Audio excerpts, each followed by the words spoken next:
Hey guys, what's going on? It's Eli, back with another review video, and continuing on, of course, with the Halloweenish reviews on the weekdays. Yes. So that's right, guys. You know what I'm reviewing next, and as was clearly teased in the last review video, I'm sure probably a lot of you figured it out, but yeah, that's right. So here we are. You know what I'm reviewing, so yes. And I've been meaning to get around to this for a while, and especially since, really love anything that has to do with vampires, Dracula, all that. Yep. And, yeah. And the fact that this is another Dracula film that comes straight from Universal Pictures, a new, fresh take on the story of Count Dracula, and with its characters from Abraham Van Helsing, the victims, and, one of the main female characters being a victim of Dracula, and all that, and taking place in England. Yeah, this was amazing. It really was. I enjoyed it. So yes, that's right, guys. I am now reviewing from 1979... well, Dracula, because that's what it is. Yeah, Dracula. Yep, 1979's Dracula, directed by John Badham and starring good old Frank Langella as the titled character. Yes. So, with the first things I have to say about 1979's Dracula, well, and seeing as how that, the 1970s being a huge decade for movies, big game changers, and in 1979 there were a lot of really good movies, and one of them being Dracula.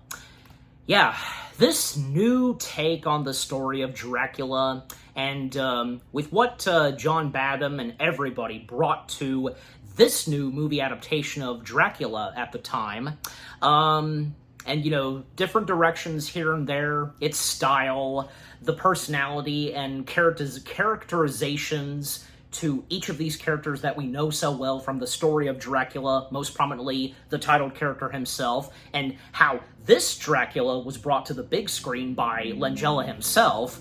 The suspense and everything that was brought to this Dracula film did not disappoint, and for me, because, I really enjoyed it. I did. Everything that it has to offer from beginning to end. And Frank Langella, a fantastic actor he is, and of course I'll talk more about him and once I get to the character. Yeah, the take that he brought to Dracula, different than, say, Bela Lugosi's, but until I talk about that some more. And John Badham, because I think maybe I'm pronouncing his last name right, maybe Badham, again, me sometimes. Yeah. He did a fantastic job directing this, and if you're familiar with the work of John Badham, because, other films that he had directed before and after, and, in between Dracula, well, because he had most prominently directed, one of the top best films to star John Travolta, Saturday Night Fever, and after that, and Dracula, well, he would go on to direct, say, the first Short Circuit film, with the robot, the title character, And, it's unfortunate that John Badham, because those are some good films that he directed, but, he didn't have that many other great films that he directed. Just, sadly, one of those directors, having directed quite a few good movies, but not enough. Just not enough. Yeah. And it's also great to see, and awesome at the same time, that the music and score of 1979's Dracula is composed and conducted by none other than good old John Williams himself. Yeah. His music and score that he brings to this Dracula motion picture is, of course, fantastic. The opening theme, certain key moments, and where the music gets suspenseful, anything. Just anywhere in this movie, whenever we hear John Williams' music, it's always a delight to hear the music he has written and we hear with our very own ears in movies. Yeah. And the CG and visual effects, they're fantastic as well. And, overall, 1979's Dracula is a great different take on the story of Dracula, how it's brought to life on the big screen, and to come straight from Universal Pictures, from the genius director of John Badham himself, and the cast members, everybody. Everything about 1979's Dracula, fantastic. Yeah. Okay, so, with the first things I've had to say about 1979's Dracula now out of the way, now, as always, for me, read the description / the story. A man washes ashore in England after a shipwreck is found by Mina Van Helsing, the daughter of Van Helsing, of course. The man introduces himself as Count Dracula of Transylvania and proceeds to interrogate himself into the lives of Mina and her friend Lucy Seward. However, when Mina dies and her father, the professor, of course, Professor Van Helsing, attributes her to death to a vampire, evidence indicates that Count Dracula is the monster, and Lucy is the next target. Okay, so, now with reading the description / the story now out of the way, let us now dive in / break down the film itself. Yeah, so the opening to this movie does not disappoint. After the Universal logo shows, and then we hear a werewolf howl, because, keep in mind, not only can a vampire like, say, Dracula turn into a vampire, but also, sometimes, can transform into a werewolf. So, yeah, after hearing that and the opening credits, they're not that very long. Well, we see a ship out to shore, and there's at one point where a few crew members are trying to dispose of a cargo, gonna toss it out at shore, and we see that the cargo, this container / box, has the name Count Dracula to it, and, well, it's obvious that Dracula's inside that crate. And doesn't take too long for Dracula to attack his victims, the crew of the ship, and going for the captain who's at the wheel, who's holding a cross. And unfortunately, he accidentally got himself tied up, to where the wheel was, and seen, at one point, Dracula turn into a wolf, and, yeah, all hell breaking loose on the ship. And, well, then, in England, we then see Dr. Seward's asylum. An asylum where, yeah, I'm sure as you know, and in the story of Dracula, the asylum that keeps the sick and those that are kind of a bit loony and trying to cure them and such. And, well, we of course get one of our main characters, Dr. Seward, being played by the late Donald Pleasance. Yeah, I think I'm pronouncing his last name right. Whom we of course would know best for being in the Halloween films. And to think that not long after being in the first Halloween film, he would find himself be a part of this. Well, I mean, he was no disappointment in this movie as Dr. Seward. Because, yeah, a great talent like the late Donald, fantastic.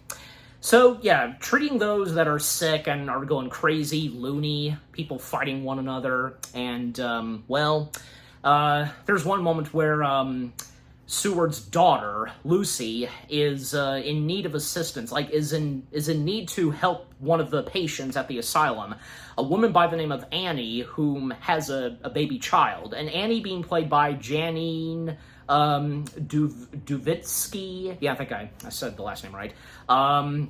So Lucy is in need to help Annie's baby, and Lucy Lucy Seward, being played by Kate Nelligan. I think, yeah, I got her last name right. And right now she's helping a best friend of hers who's kind of under the weather, and that being Mina, being played by Jan Francis. Yeah, Jan, I got her first name right.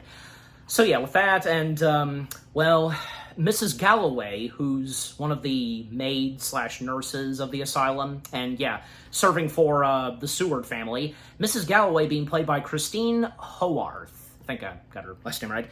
Yeah, calling to Lucy to attend to the sickness, and to help with Annie's baby. And Lucy helped Mina get tucked into bed and such, and well, there's a moment where, a little later, and at one point they hear the bells ring outside, and that's basically for incoming ships, and for the incoming ships to hear the bells, and thus they know, etc. Well, at one point Mina, hearing the bells, then her starting to realize and notice that, yeah, the incoming ship, and where, yeah, as we saw, all hell breaking loose on that ship because of Dracula, it crashes to shore, and Mina, whom is supposed to be well and stay in bed, well, just, out of curiosity, she checks on what happened outside in the blissful storm, if I pronounce that right, and, yeah, seeing the wrecked ship, and, at one point noticing a wolf, passing by and making its way into a cave, and Mina following the wolf, and what she would discover instead is someone in a coat with fur, and we see a hand sticking out, and Mina helping and attending to whom has been wounded and such from the shipwreck, the only survivor of the shipwrecked. Of course, that would obviously be Dracula. Then by the next day, the aftermath of the shipwreck, and we see everybody attending and collecting and retrieving stuff that survived from the shipwreck.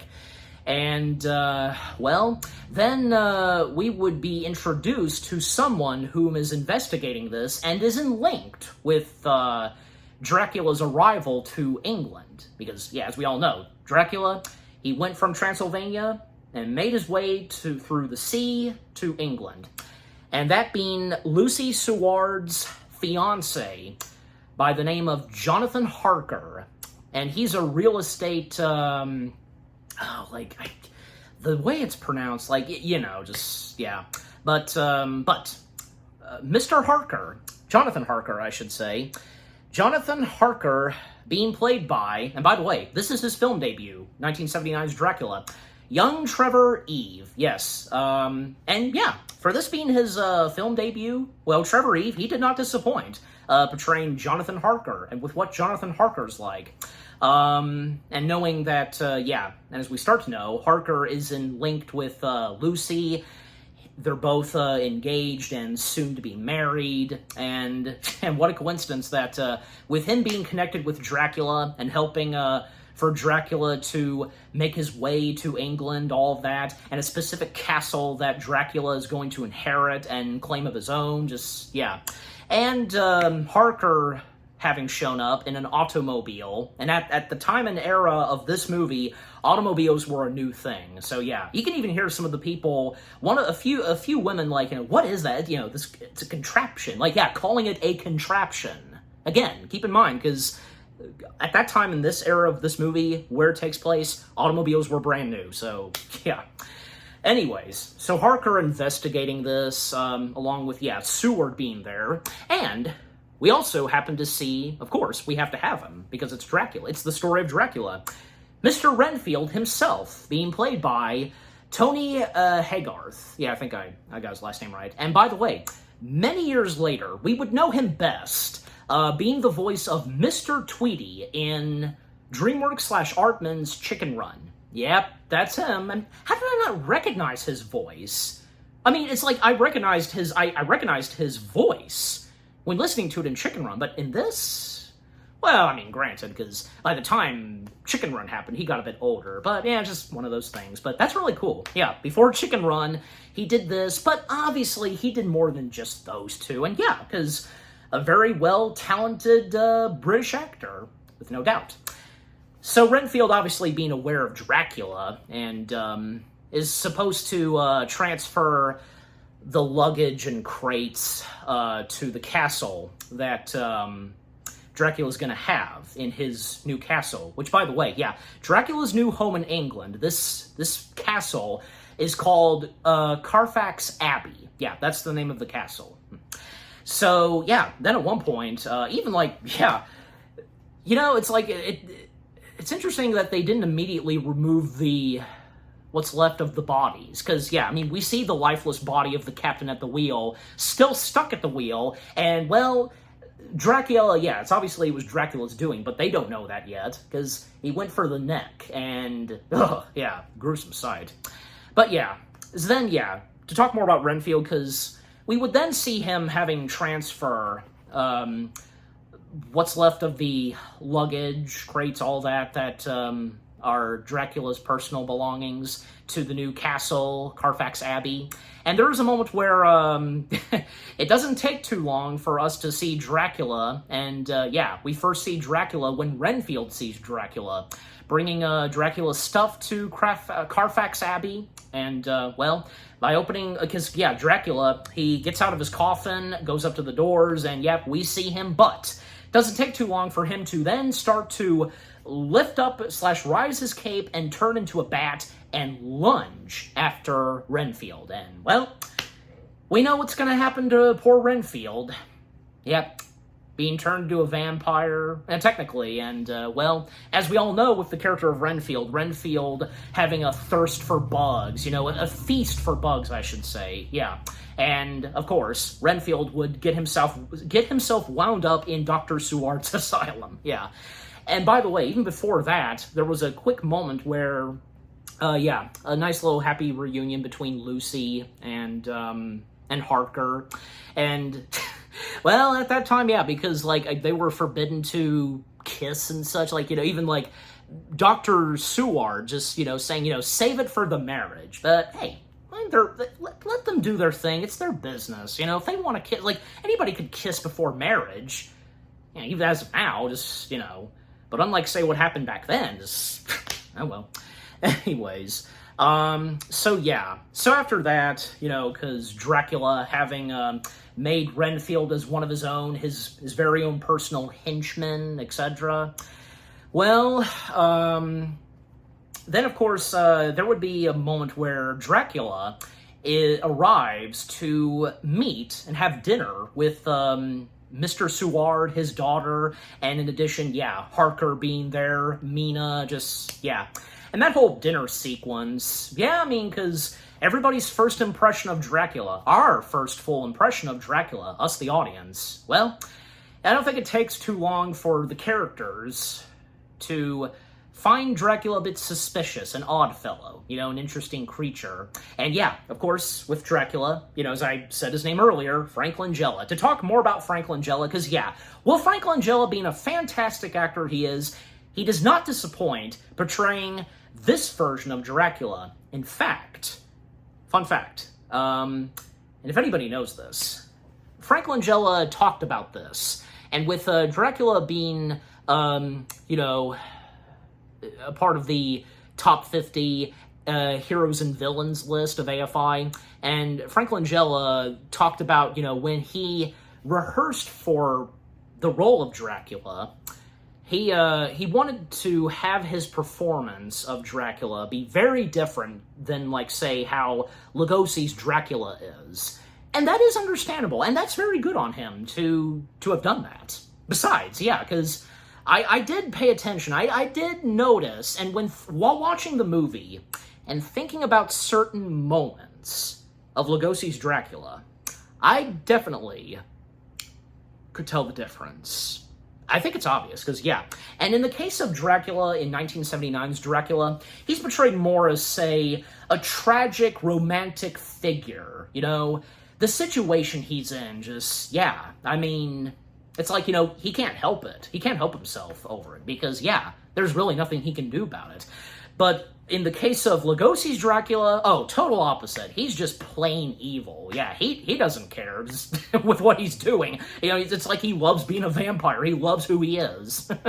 But in the case of Langella's Dracula, yeah. And another nice thing that came from Langella himself, you know, because he feels, and I would think so too, maybe you would as well, that he feels and stated that, you know, Lugosi owns the role of Dracula indefinitely / eternity. I would agree with Langella right there. Let's face it, I mean, no hard feelings to Langella, every other actor who has portrayed Dracula, they're all fantastic. They have all done a fantastic job bringing to life Dracula in every adaptation that has to do with Dracula. You know, all of them cannot top off what Lugosi specifically brought to the role of Dracula. There's no denying that.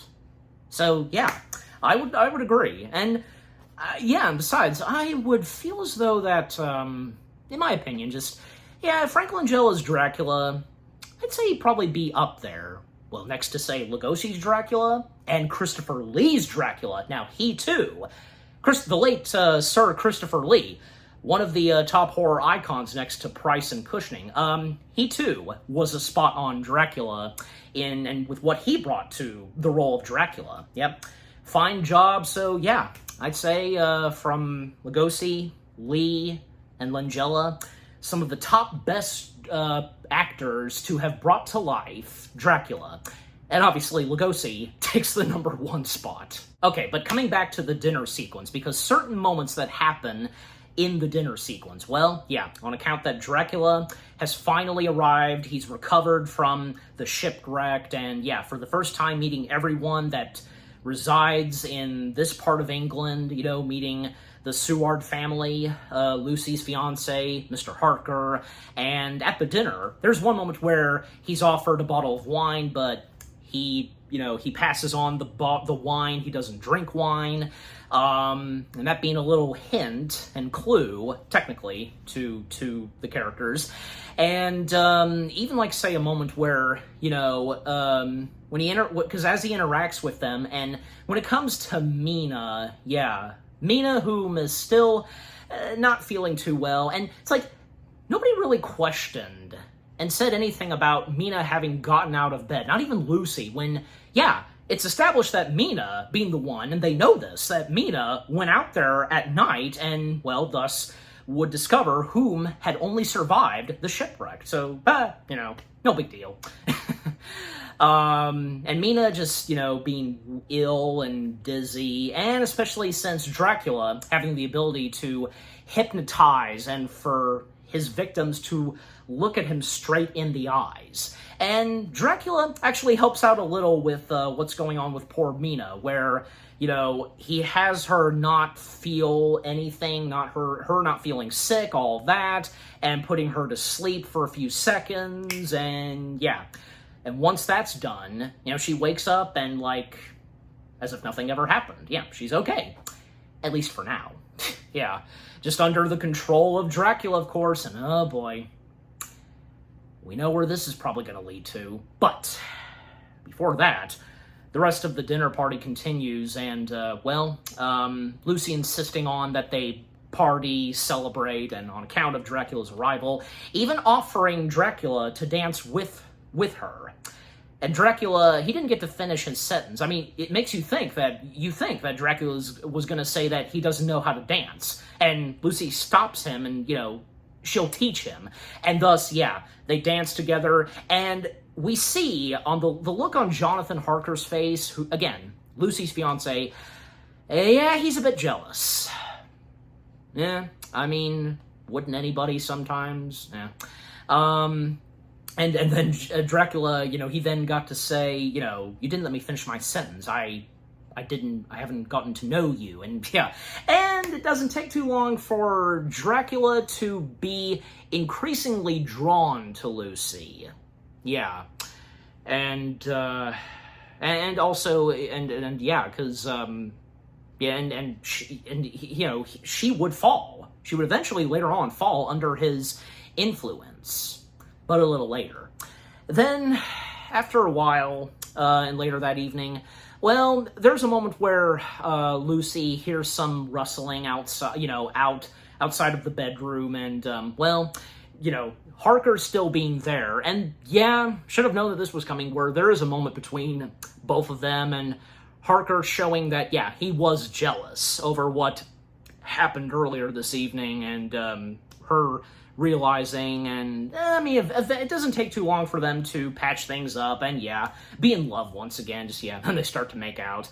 But while they're making out outside of the balcony, the porch, well, Dracula, being present, he's on top of the roof of the Seward house, and this was cool, where we get to see Dracula crawl down by the walls, making his way to the bedroom that both Mina and Lucy share, and Mina awakening to the presence of Dracula, and she can see outside of the window his attempt to open the door, even when he has to break off a piece of glass and in order to open the doors, and he would, and, well, Mina, under the influence of Dracula, allows him to do whatever he's going to do. And obviously, that would mean that, yeah, going for the neck. And that's what he does. Yeah. Well, yeah. And after that, and to speed things up some, because, yeah, what would happen next to poor Mina?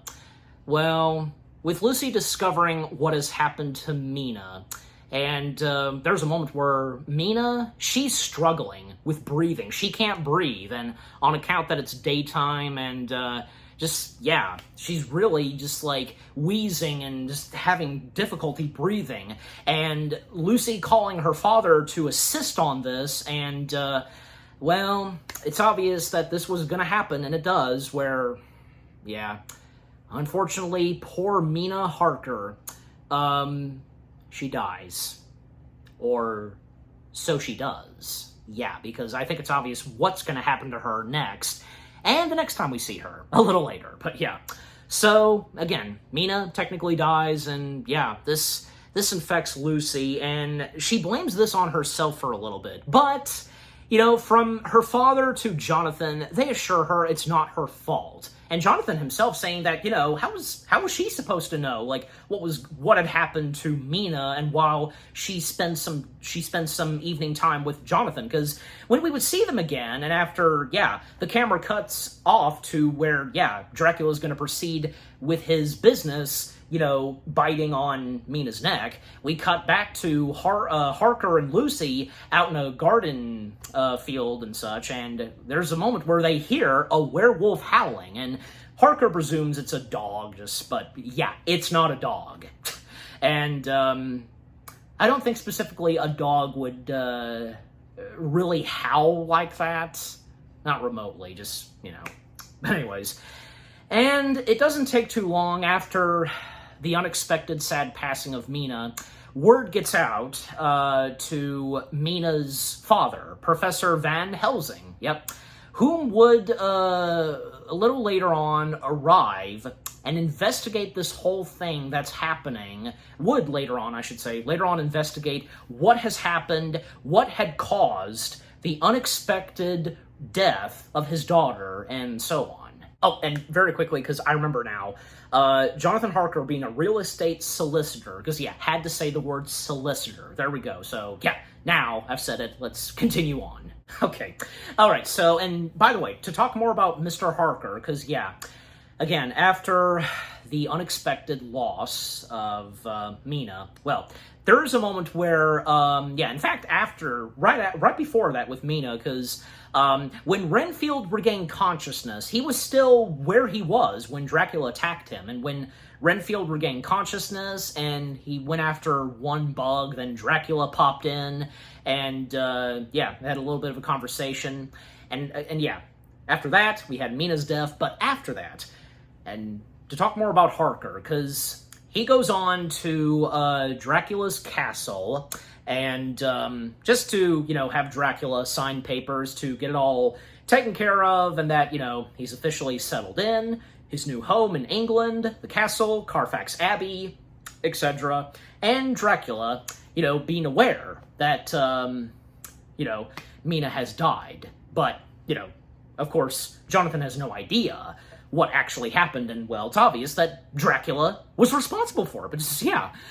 And of course, yeah, obviously, Dr. Seward would send word to this to Professor Abraham Van Helsing, and then there would be, of course, a moment where they have Mina's funeral. She would be lowered down in her coffin to be finally laid to rest. And, well, very soon, later that same evening, Mr. Van Helsing will be arriving at 8 p.m., and Dr. Seward will meet him there. However, Dracula had invited Seward, his daughter, and Jonathan to come to his castle, Carfax Abbey, to have dinner and such, and Lucy's the only one that goes, and will not be there to welcome Professor Van Helsing to England and so on. So, yeah. So she proceeds to go there, to the castle, and, well, when she arrives and her carriage disembarks, well, there's no sign of Dracula until he shows himself, and thus they have dinner together, long table that they're at, and the conversations that each of them have, and mentionings at times where Dracula, talking about his family and that he's the last of his kind, the last member of his family. And like I said earlier, this Dracula, in this movie adaptation of Dracula, being a tragic figure. And also, there's one moment where mentioning that Dracula mentioned to Lucy that, according to Dr. Seward, Lucy's father, that she can speak some of Romanian, if I pronounce that right, yeah. And he says he speaks in Romanian, and mentioning about her smile, just, being very friendly, and so on. And during them having dinner, well, we would then see Professor Abraham Van Helsing himself, being played by the late, great, legendary, talented actor, none other than Laurence Olivier. Yes, we all know Laurence Olivier and the many great films he's been in. And, so, because, the best ones he's been in and that I'm looking at, because, from, say, Rebecca, The Boys from Brazil, Sleuth, if I'm saying that right, and a couple of years earlier, that same decade, well, we would also know him best as the villainous role of Dr. Christian Sell, if I got the last name right, from Marathon Man. Of course you would know. Yeah.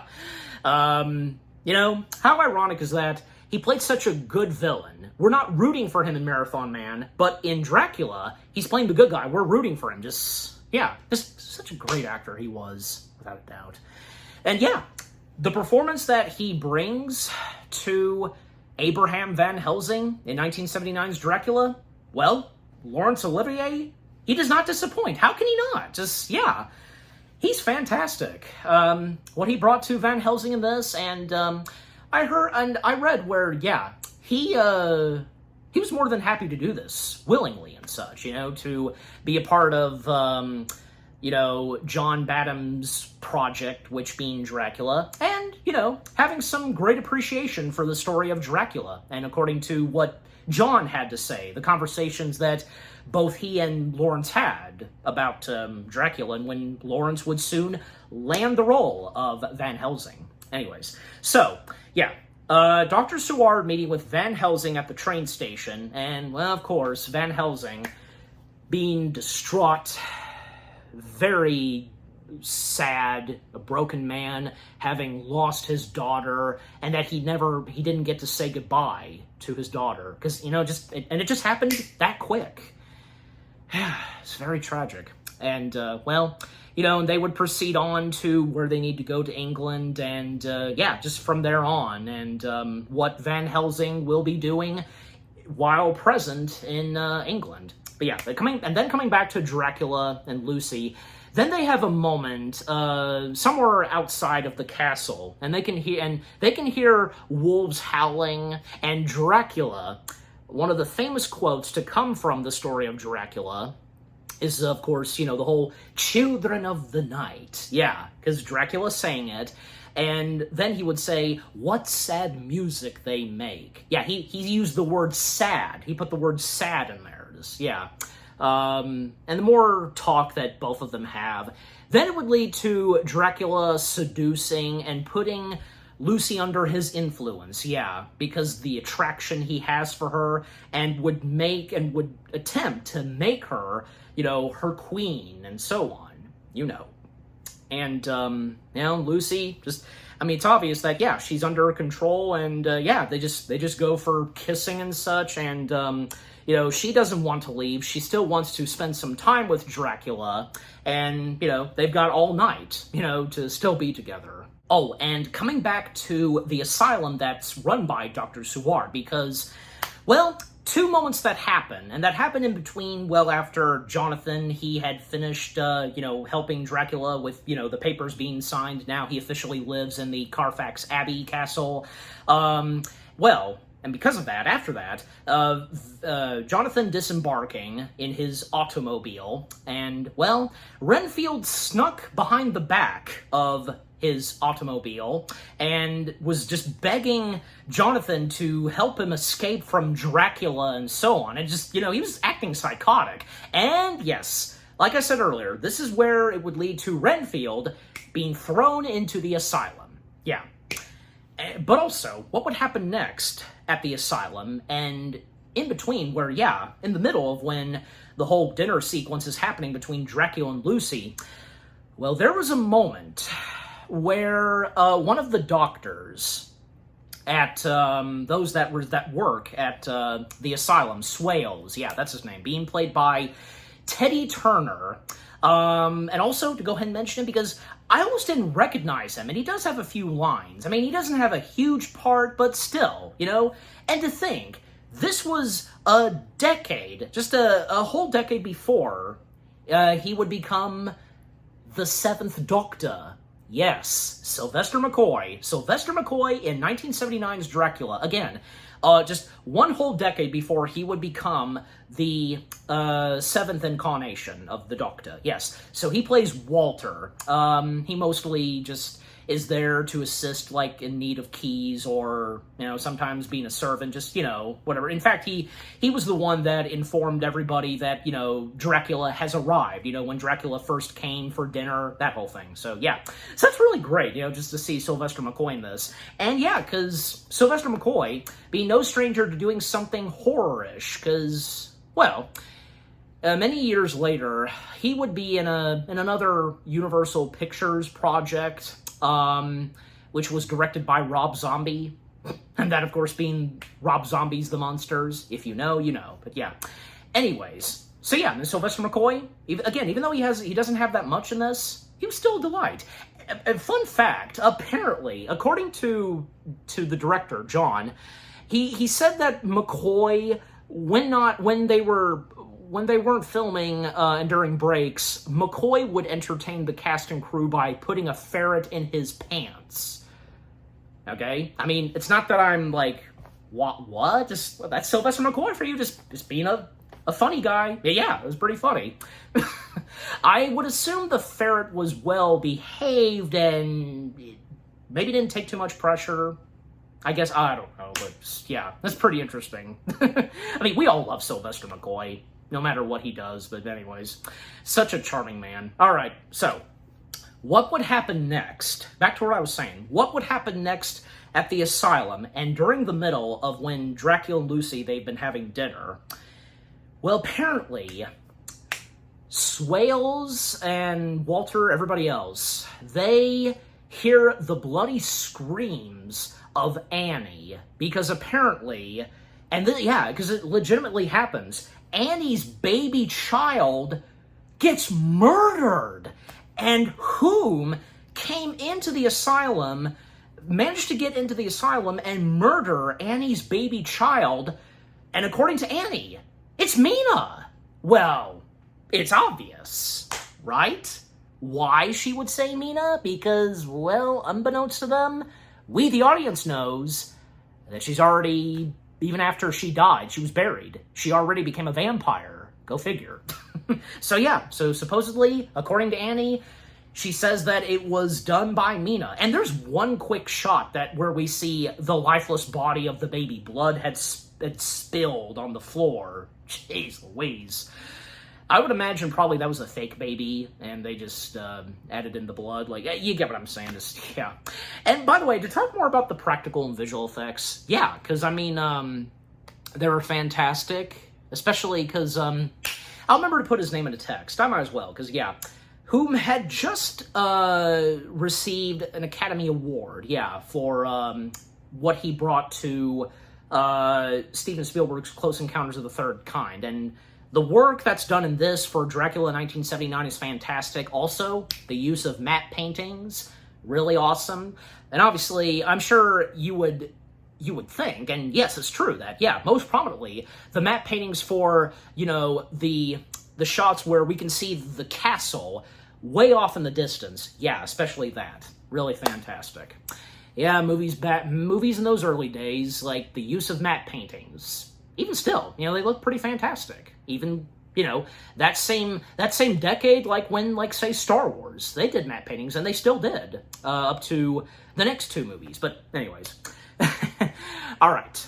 Okay, so after that, with what happened this time in the asylum, with the out-of-nowhere loss of Annie's baby child, well, and after the whole dinner sequence and Lucy really being under the influence of Dracula, Professor Van Helsing, whom has now settled in, and it doesn't take him too long by, at one point, reading a book and analyzing and looking up information about bats, and which would lead to vampires and such, and it would soon spark some possibilities for Van Helsing that what happened to his daughter? Possibility. That's a possibility for him. Of course, we, the audience, know. But yeah, and in fact, there's a moment where, because obviously, having paid a visit to his now deceased daughter at her gravesite, well, Lucy coming out and, they have a bit of an interaction, and Van Helsing shares that he believes that what happened to his daughter / Lucy's best friend Mina was the cause of a monster, a vampire, and so on. But Lucy, well, obviously still being under the influence of Dracula, like, she denies this. She doesn't want to hear any of this. Well, on account that, having still being upset over the loss of Mina. So, why would she want to immediately, But then, there's a moment where, there was going to be a gift that was going to be given to Mina, this necklace, but Van Helsing insists that Lucy should have it. He explains that Mina would want her to now have it, and obviously she would. The necklace that she wears, well, it's of a cross. And then there's one moment where we see someone riding on a horse making his way to the gravesite, the cemetery. And, that of course being Dracula, riding on his black noble steed. And, he explains that he's here to, to give his condolences and, to say goodbye to Mina and such, and this is where Dracula and Van Helsing, they first meet one another. And doesn't take too long for Dracula to notice the necklace that Lucy's wearing. Not a good sign for Dracula, of course. We know that he, too, is not fond of crosses. And, they come straight from the Holy Church. Then after that, and Van Helsing would start to be suspicious towards Dracula. Then, to speed things up some still, because, it would lead to where, in fact, for a little bit, Jonathan Harker has disappeared. Like, we don't see him for just a little bit. I just thought I'd point it out because it's true. He's not present when, what happens next that same evening, because, supposedly, and after Dracula, he disembarked after giving his condolences and, saying goodbye to Mina, and he leaves on his black noble steed. Well, Van Helsing gets Dr. Seward in this situation, as well as having Walter be a part of this, etc., to basically dig up the coffin of Mina. And again, with him suspecting the whole thing of vampires and such, he is determined to figure this out. But with that going on, unbeknownst to Seward and Van Helsing, well, Lucy, in her bedroom, just, she's brushing her hair, and she then at one point takes off the necklace and puts it on top of a portrait of her and Mina. I mean, in a way that's very nice and sweet, because, putting that right next to where Mina, on top of the portrait and such, you get what I'm saying. And, of course, now that she's taking off that necklace, well, Dracula, of course, would be present. And that whole sequence, because technically they're doing some lovemaking. It's basically just, Dracula going for her neck, pretty much. But accompanied with, again, John Williams' fantastic music and score, in Dracula, fantastic. The visuals and what we see in the montage of them vampire lovemaking, I guess you can best put at it. I mean, technically it's true. And like visually seeing a bat flying, yeah, and just pretty interesting love sequence. Well, an evil love sequence, because again, Lucy under hypnosis, under the influence of Dracula. It's out of her control. So, yeah, just totally blind by what is happening to her, the dark side that Dracula's doing to her. Yeah. And by making her really fully be a vampire. And when, eventually she would have the same bite marks that we had previously seen on Mina. Then, at one point, and as we come back to Van Helsing and Dr. Seward, because by this point they've really dug further in the ground, and eventually, because when they open the casket where Mina's body would still be there, it's not. And this would lead to where Van Helsing would go even further. There's like a mining tunnel and such down there, and Van Helsing keeping himself company with a weapon and a cross. But then at one point he trips and he loses the cross in a puddle of water. Then Dr. Seward would then follow behind, and this is where it would lead to where we see the deceased, now vampire version of Mina. Jeez, the sight and look of Mina right there is creepy, of course, scary, but at the same time, nice practical makeup and such, pale white and so on. Her eyes,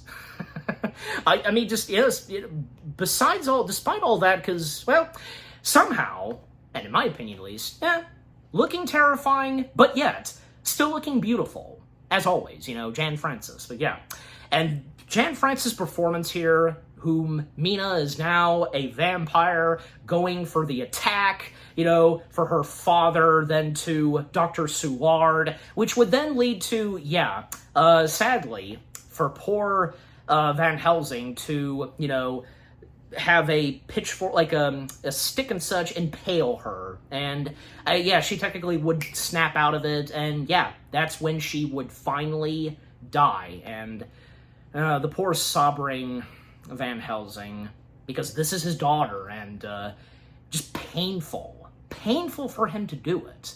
And not to mention that, because, the performance that Laurence Olivier brings to Van Helsing, fantastic, when he sobs and so on.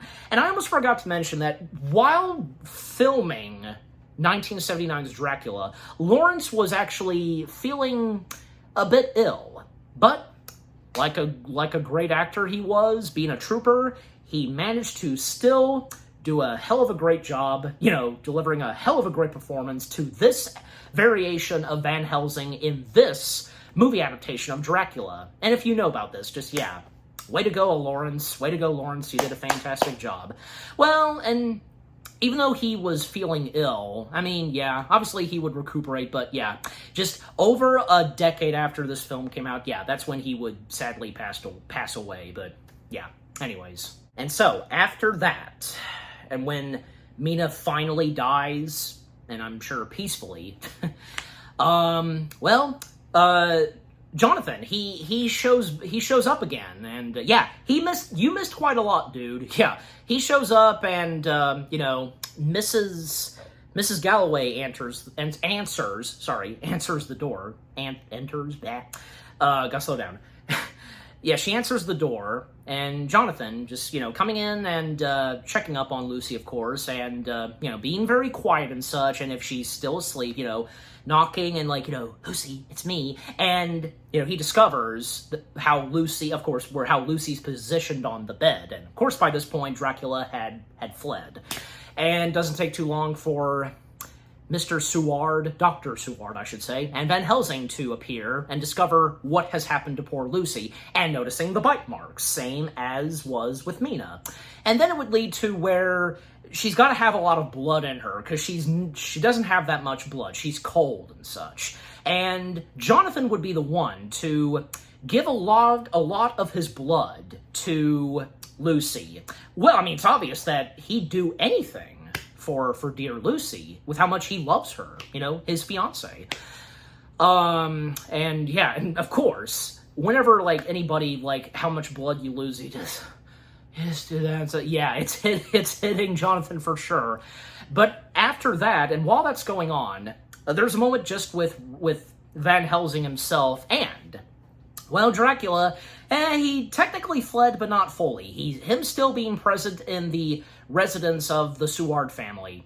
And yes, like before in other past movie adaptations of Dracula, especially on account of the 1931 film, yep, a sequence between Van Helsing and Dracula, and of course, Van Helsing fully realizing whom Dracula is, and also, yeah, because another key moment that has to do with Dracula, vampires, you can't see their reflections, and Dracula not being fond of mirrors, in fact, because he threw something to break the mirror. In fact, there's also a moment where Van Helsing whips out some garlic. Yeah, vampires not being too keen on garlic. And then when Van Helsing whips out a cross, yeah, and the interactions and dialogue that each of them have, just so brilliant, you know? The great talents of Frank Langella and Laurence Olivier on screen together, just fantastic. And yeah, technically, Dracula, I should say, a little bit attacked Van Helsing, scratching him and such, yeah, technically. And, well, you know, Dracula would then finally flee from the residence of the Seward family, turning into a werewolf, howling, and one howling sound in particular, I've heard it before, yeah, I've heard it in a couple of other movies and a few shows, like, I've heard it most prominently, say, in Harry Potter and the Prisoner of Azkaban, and I've heard it in an episode of Doctor Who, where, yeah, an episode of Doctor Who has to do with someone who is transformed into a werewolf, if you know what I'm talking about, and if you have heard that werewolf howling sound in other materials, just, yeah, let me know in the comments section. Yeah, I'm sure you know what I'm talking about, but anyways. So after that interaction between Dracula and Van Helsing, well, Van Helsing calling in Seward and Jonathan about, yeah, him having met with Dracula, having tried to attack him, and it would then lead to where Van Helsing would confirm to them that Dracula is the monster. He's the vampire.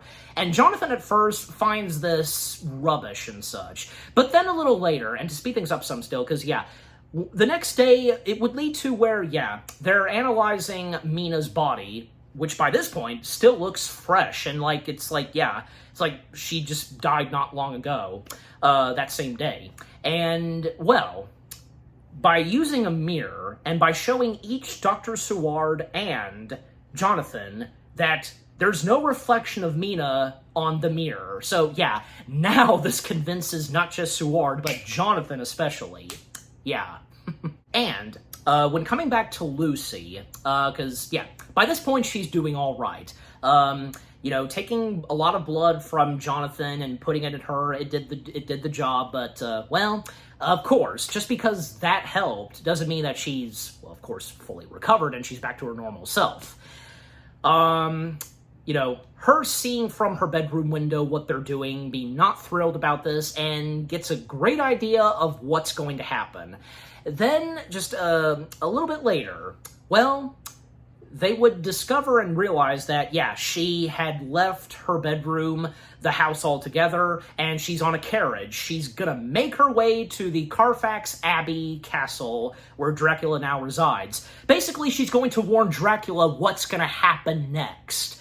And quickly as they can, Jonathan, Van Helsing, and Dr. Seward, Lucy's father, they get in Jonathan's automobile. They chase her down, they manage to stop her, and man, because they really, like, because the automobile just, like, really in the middle of the road, and, well, managing to stop the carriage, the horse, and the horse, like, technically ramming in the automobile, but nothing too extreme, but yeah.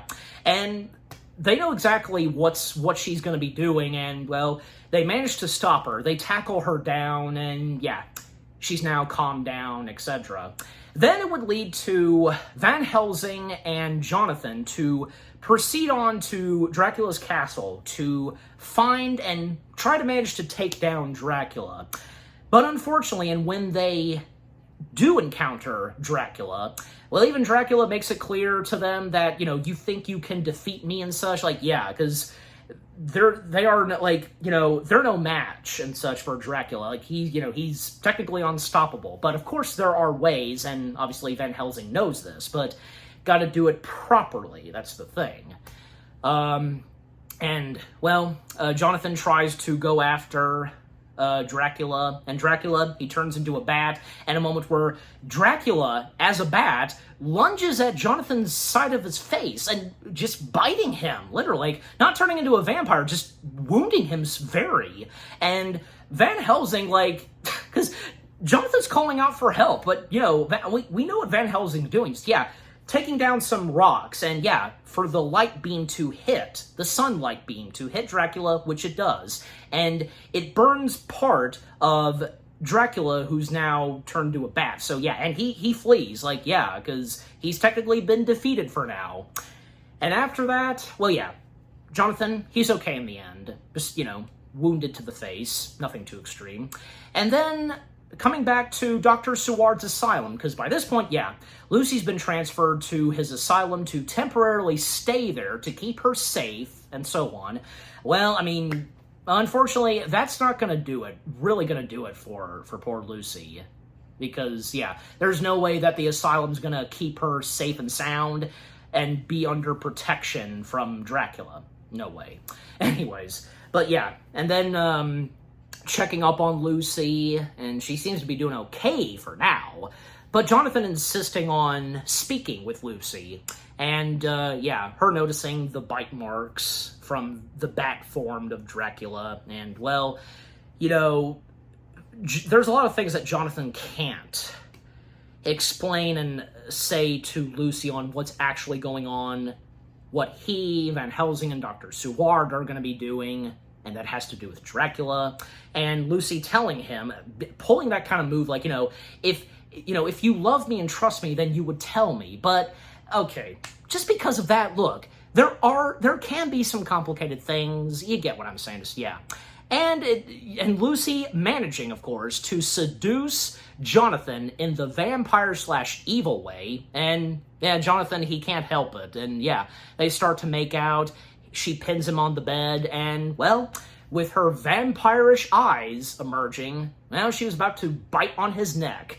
And she technically does, but not fully. And Jonathan just calling out to Van Helsing and Seward to stop her. And, yeah, by using a cross, she stops, but she takes the cross and holds it with her. Because it's obvious that for Lucy, that part of her is trying to fight what has consumed her, and that, of course, would explain, and best example, with her taking the cross. Because, of course, part of her, the Lucy that they know and we know, being well aware of what's going on, and just, yeah, she's trying the best she could, but sadly not enough. Okay, but later that same evening, well, yeah, obviously, from Jonathan to Dr. Seward and Van Helsing, they know that Dracula is going to appear and be present at the asylum. In fact, right after that whole sequence with Lucy, there was a moment where, Renfield was caught having been eating bugs, and they took the bugs away from him, and with his psychoticness, yeah. Yeah, because, again, those that work at the asylum, from Swales and Walter, they detain Renfield. I think, yeah, that's the correct word to use. And, yeah, by taking the bugs away, they put them in a jar. But, I mean, Renfield, he managed to sneak one more bug to feast on. So, yeah. All right, but what would happen next after that? Because, yeah, well, obviously, Dracula would show up, once again crawling on the walls, this time on the asylum, and he would come straight through the window of the cell that is keeping Renfield, along with a cellmate of Renfield's. And, well, yeah, Renfield just, apologizing to his master, begging for his life, and, torture me, all that, but please don't kill me. We know how that goes.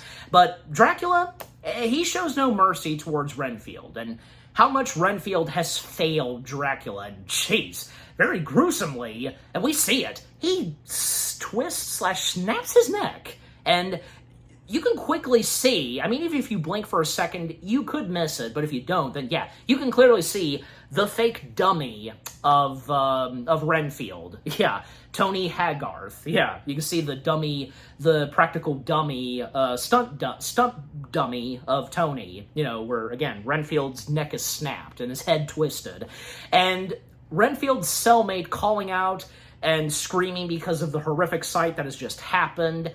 At least Dracula, he spared the Renfield cellmate. Yeah. And I like that sometimes. Some villains, they can spare some victims, like those that are witnessing. You know what I'm saying? So in the case of this, yeah, one of those. Best example. But anyways, so yeah, it doesn't take too long for Dr. Seward and Swales, yeah, and Walter to witness what has just happened. And of course, doesn't take them too long to rush to the cell that's keeping Lucy, and yeah, by this point, Dracula has saved and, you know, taken Lucy with him, and they can see them crawling down on the walls, and thus they have to dash to go after Dracula and save Lucy, and hopefully this time defeat and take down Dracula once and for all. And to still speed things up some, because yeah, the climax, well, all of them in Jonathan's automobile, driving down, and well, by this point, Dracula and Lucy, they return to his castle, and they will be shipping themselves somewhere else. Yeah. Presumably Transylvania. Yeah. And Dracula making it very clear to Lucy that they will soon make more of their own, you know, vampires and such. Bring, you know, a new generation of vampires like him. And as was clearly stated that, you know, him being the last of his kind. So, yeah. So they've shipped themselves, and yeah, it didn't take too long for them to be shipping themselves to where they're going to be going on a ship. And there's a one point where, yeah, they see an incoming carriage, Van Helsing, Seward, and Jonathan. And this carriage driver by the name of Tom Hindley, if I said his last name right, being played by Joe Belcher. Yeah. And explaining that there's a shipment that's going to be taken to a ship at the docks, but the horse is being terrified, and they proceed on, and it's out of Tom's control to, you know, steer the horses and all of that. And that's another thing, because it's mentioned at times, and with the horses, and Van Helsing knew this, the horses can sense/detect the presence of a monster, and in the case of Dracula, vampire, and they know, and when there's threat and danger nearby, they would act, you know, worried and such. Yeah, as any animal would.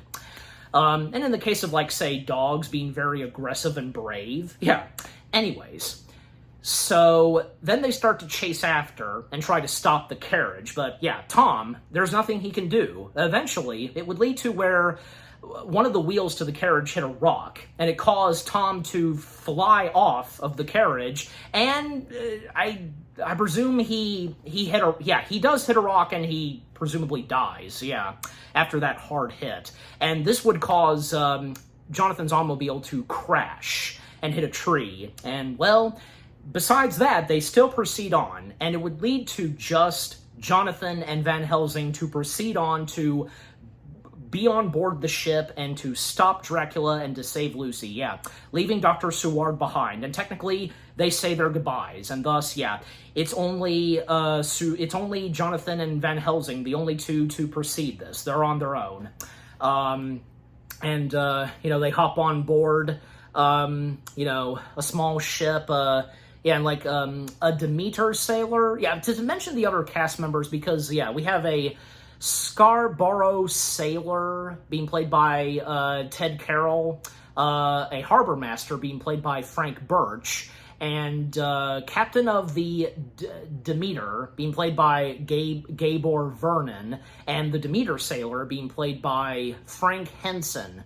And Frank Henson and his IMDb page, he was his profile, like an image of him on IMDb. Well, he was one of the scout troopers in Return of the Jedi. You know, on Endor. Yeah, he was one of them. and a priest. The last cast member credited, the priest, being played by Peter Wallace. I think I'm pronouncing his last name right. But anyway, so to name the rest of the cast members, and there's two more that are uncredited. Asylum Nurse being played by Dan Meaden, and Dead Sailor, a sailor that died, because of Dracula's doing, played by Terry Walsh. Yeah, so they're the only two that are uncredited. But getting back to where I was, because we're up to the climax. We're near the end of the movie. Because, yeah, again, Van Helsing and Jonathan, they hop on board a small boat, catch up to the boat that's, transporting the cargo, which obviously contains Dracula and Lucy. When they make their way, and they try to explain to the people on the boat in a different language that, there's a certain cargo that contains Nosferatu. Yeah, the whole thing of Nosferatu obviously being talked about in this movie, and the whole thing of the undead thing and such. Also, a mentioning of of this medicine at the asylum, which, even like there's one moment where, Dr. Suar doesn't want to use it on his daughter. I'll put that name of that medication in the text, just in case. Because it was brought up a good chunk of times, the name of it. But anyway, so again, it's right there. Okay, so back to where I was, because they go down below deck. They go below deck, and they would discover that, in this crate is Dracula and Lucy. They pull out Lucy, she wakes up, and Van Helsing was about to impale Dracula, but he quickly woke up and stopped Van Helsing, and this would lead to where Dracula would kill Van Helsing. Literally. Like, this is the first time I've seen a Dracula movie where we see Van Helsing die in the hands of Dracula. Because Dracula, how he gets his victims, he most of the time turns them into vampires. Well, obviously, okay, there are times where he would actually kill some victims, like in the case of Renfield, and now Van Helsing.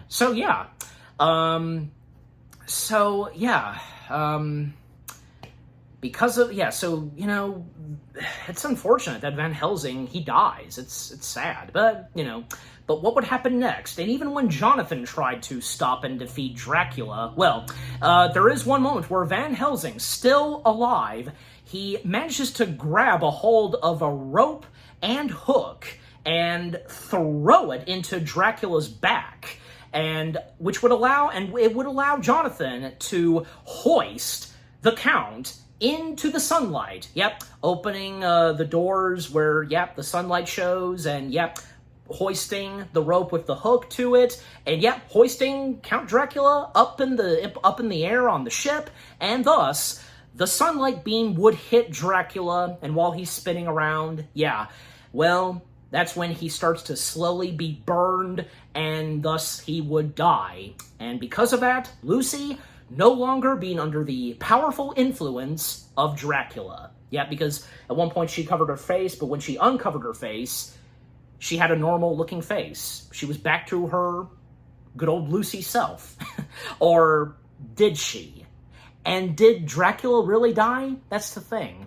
And when Jonathan, he looks upon Abraham, because after Abraham's still alive, managed to defeat Dracula, because with that rope and hook, Jonathan finished the rest of it. Abraham, he does sadly die. After seeing now the lifeless body of Professor Abraham Van Helsing, he died a hero. Good on you, Abraham. You will be missed. Right before the movie ends, there's a moment where Lucy, and Jonathan also technically looks as well, that apparently, supposedly Dracula did survive because, Lucy notices, Dracula's cape flapping in the sky. And there's a bit, by noticing the cape flying in the wind and in the sky, Lucy smiles enigmatically.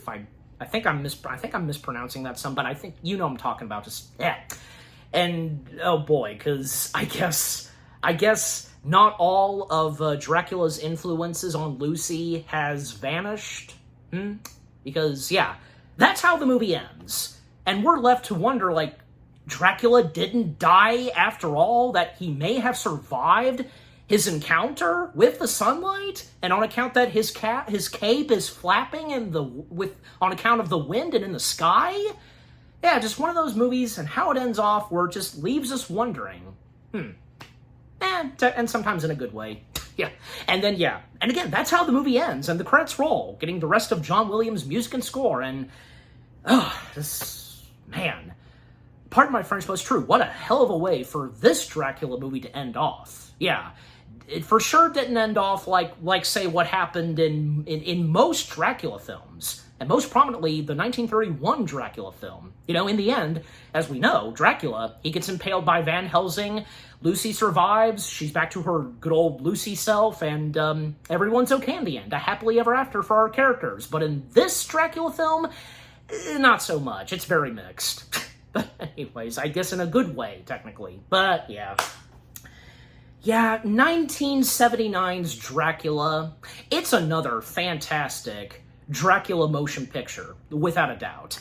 With what this Dracula film had to offer from beginning to end, the storyline, the style and look, what was brought to all of the characters, and most prominently the title character himself, Dracula, the approach that was given to this variation of Dracula. And, you know, great cast of talents from Frank Langella, Laurence Olivier, Donald Pleasence, Kate Milligan, Trevor Eve, Jane Francis, Sylvester McCoy, Teddy Turner, Tony Haygarth, the list goes on. Yeah. You know, and scary moments, climactic moments, John Williams' fantastic music and score, what he brought to this Dracula film. Yeah, some certain moments here and there, key moments, famous lines and quotes, and lines and quotes that we had heard before in past Dracula materials and would continue on to here, like, you know, most prominently, like, one that I can think of, Children of the Night. What music they make. But in the case of this Dracula film, what sad music they make. Yeah, and the visual effects, and the practical effects, the matte paintings, all of that. Everything to 1979's Dracula, fantastic. Another well-put Dracula film, another Dracula masterpiece, all of the above. And I'm giving 1979's Dracula, well, why not? 10 out of 10 stars. Yes, 10 out of 10 stars for 1979's Dracula.